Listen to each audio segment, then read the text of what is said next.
Praise the lord. ప్రభువైన యేసుక్రీస్తు నామములో ఈ ఉదయకాలమందు మీ అందరికీ కూడా శుభములు తెలియజేస్తూ ఉన్నాను. మత్తయి సువార్త 9వ అధ్యాయంలో కొన్ని మాటలు మీ ముందుంచాలని ఆశిస్తున్నాను. 9వ అధ్యాయంలో యేసుక్రీస్తు చేసిన 6 అద్భుతాలు మనకు కనబడతాయి. మొదటిది 1 నుండి 8 వచనాలు. పక్షవాయు కలిగిన రోగిని స్వస్థపరిచారు. 18వ వచనం నుండి 25వ వచనం వరకు 2 కార్యాలు చూస్తాం అక్కడ. ఒకటి, రక్తస్రావం కలిగిన రోగిని స్వస్థపరిచారు. రెండోది, పాలనా అధికారి అంటే యాయీరు వారి కుమార్తెను, చనిపోయిన బిడ్డను బ్రతికించారు. అలాగే 27వ వచనం నుండి 31వ వచనం వరకు 2 గ్రుడ్డి వారికి చూపు ప్రసాదించారు.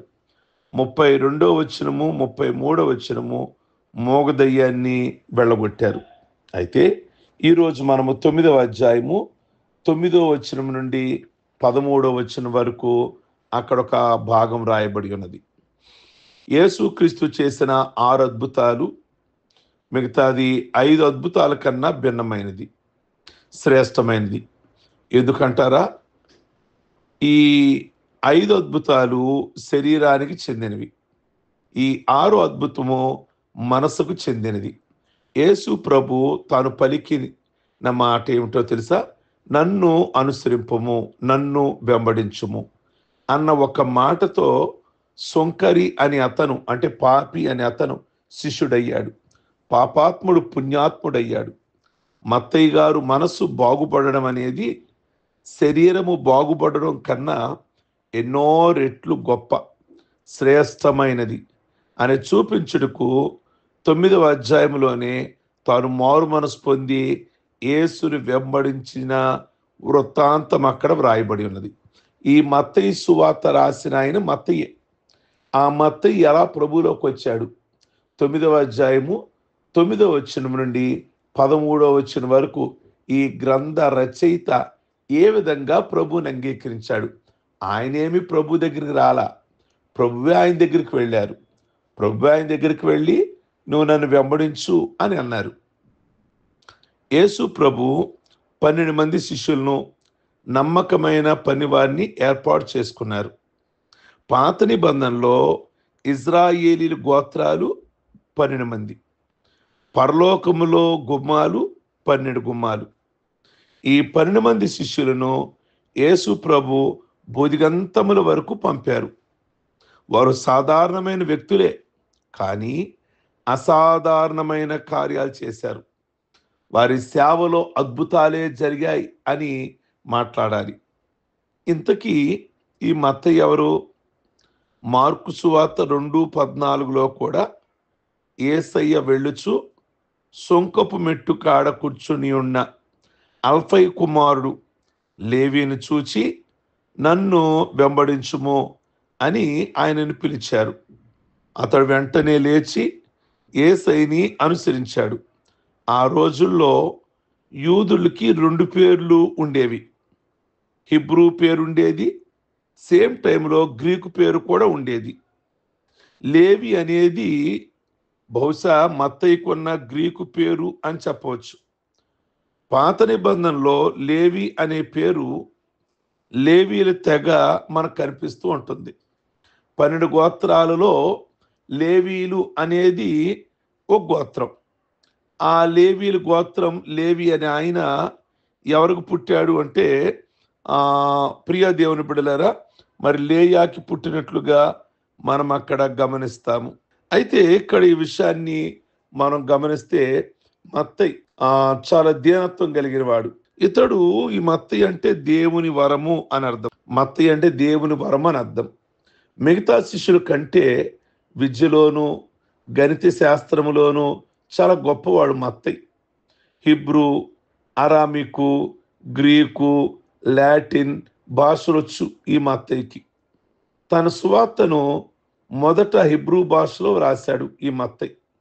ఎందుకంటే మొదట తాను యూదుల మధ్యలో 15 సంవత్సరాలు సేవ చేశాడు.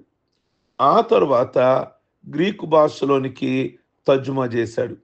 యేసు ప్రభు వారు జీవించిన కాలంలో రోమా ప్రభుత్వం యూదుల వద్ద అనేక రకములైన పన్నులు వసూలు చేస్తూ ఉండేవాళ్ళు. రోమీలు నేల మార్గం పన్ను, సముద్ర మార్గంపై వచ్చే పన్ను, వస్తువులపై సొంక పన్నులు విధించేవాళ్ళు.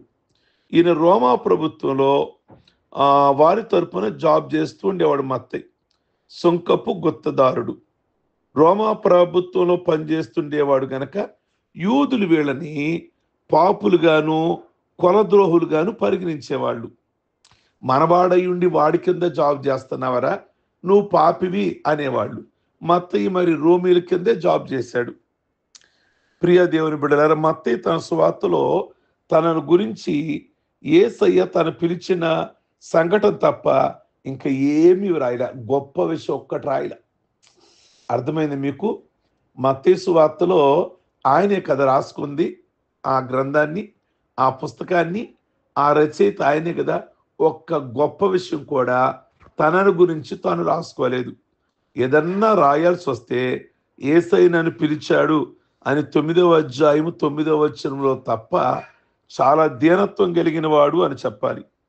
శిష్యుల పేరు రాసేటప్పుడు కూడా తాను వ్రాసిన సువార్తలో తన పేరు 7వదిగా రాసుకున్నాడు. మత్తయి సువార్త 10వ అధ్యాయము 2 నుంచి 4 వచనాలు. అదే ఆయన రాసుకున్నాడు కదా మత్తయి సువార్త. ఫస్ట్ ఎవరి పేరు పెట్టుకుంటారు? మీరైతే మీ పేరు పెడతారు కదా. కానీ మత్తయి ఆ 12 మంది పేరుల్లో 7వదిగా పెట్టుకున్నాడు. నిజంగా అంత జాబ్ చేసేవాడయుండి, 4 రకాల భాషలు తెలిసిన వాడయుండి, ప్రభు దగ్గరికి వచ్చిన తర్వాత ఎంత దీనుడండి, ఎంత తగ్గింపండి. మరి ఈ రోజుల్లో మత్తయిలాగా దీనత్వం ఉందంటారా? లేనిది ఉందని చెప్పుకునే రోజుల్లో ఉన్నది కూడా లేదు అన్నట్లుగా తగ్గించుకునేవాడు మత్తయి. ప్రియ దేవుని బిడ్డలారా, మరి మత్తయి పరిచర్య గమనిస్తే ఆయన పారసీక, ఇథియోపియా ప్రాంతాల్లో సేవ చేశాడు. యేసుప్రభువారు చనిపోయాక, యేసుప్రభువారు పునరుద్ధానుడయ్యాక, పరలోకానికి వెళ్ళిపోయాక మత్తయి అంటే మీకు 4 సువార్తల్లో మీకు బైబిల్లో కనబడేది ఫస్ట్ మత్తయే కదా. ఆయన గురించి మాట్లాడుతున్నా. ఆయన ఇథియోపియా, పారసీక ప్రాంతాల్లో సేవ చేశాడు.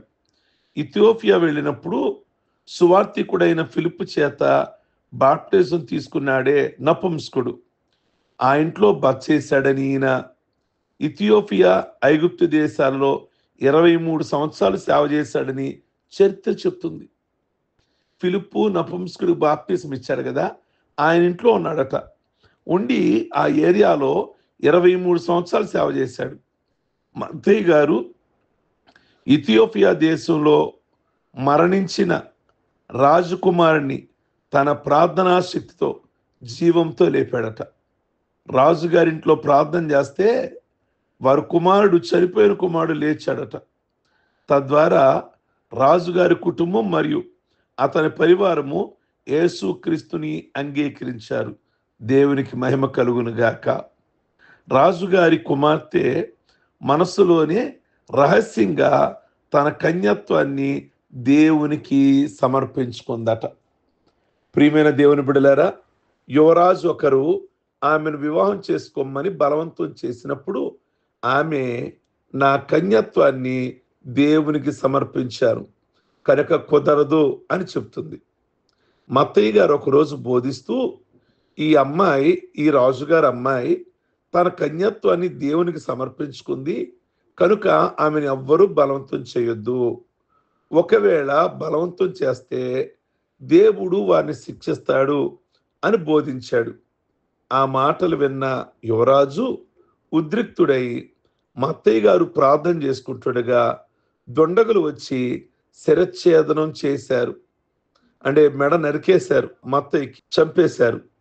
అప్పటికి రాజకుమార్తె వివాహానికి ఒప్పుకోకపోయేసరికి ఆ రాజు చాలా కోపావేశుడై యువరాజు రాజకుమార్తె ఉండి ఇంటిని తగలబెట్టమని ఆజ్ఞ ఇచ్చాడు. ఆ రాజకుమారి నివాసం ఉంటున్న బంగ్లా తగలబడుతుండగా మత్తయి గారట అద్భుత విధముగా దర్శనమిచ్చి ఆ మంటలను ఆర్పి రాజకుమార్తెను మరియు ఇతరుల్ని రక్షించాడట.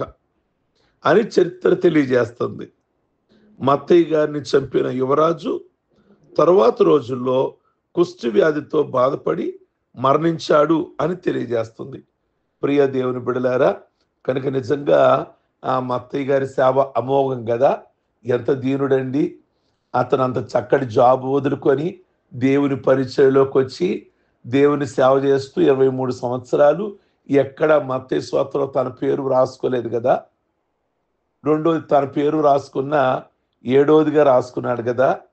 మరి ఈ కాలంలో మత్తయిని అవలంబించాల్సిన విషయం సంఘాలలో సంఘ విశ్వాసులకి సంఘ కాపర్లకి అవసరం కదా. మత్తయి యొక్క దీనత్వం ప్రతి ఒక్కరికి. చేసేది తక్కువ అవుతుంది, చెప్పుకునేది ఎక్కువ అవుతుంది కదా. ప్రియ దేవుని బిడ్డలారా, చేసింది ఎక్కువ. మత్తయి తను ఎక్కడా కూడా చెప్పుకోవడానికి ఇష్టపడలేదు. కనుక మత్తయి యొక్క మార్గంలో మనమందరం కూడా నడవడానికి ఇష్టపడదాం. ప్రభు కొరకే హతసాక్షి అయిపోయాడు మత్తయి. ప్రార్థించుకుందాం. సర్వశక్తి కలిగిన తండ్రి, ఈ ఉదయ కాలమును బట్టి మీకు స్తోత్రాలు. మత్తయి గురించి కొద్ది మాటలు మీరు ఈ ఉదయ కాలమును మాట్లాడారు. అలాంటి దీనత్వం, అలాంటి తగ్గింపు మీరు మాకు ప్రసాదించమని ప్రార్థన చేస్తున్నాం. మీ వందనాలు, స్తోత్రాలు.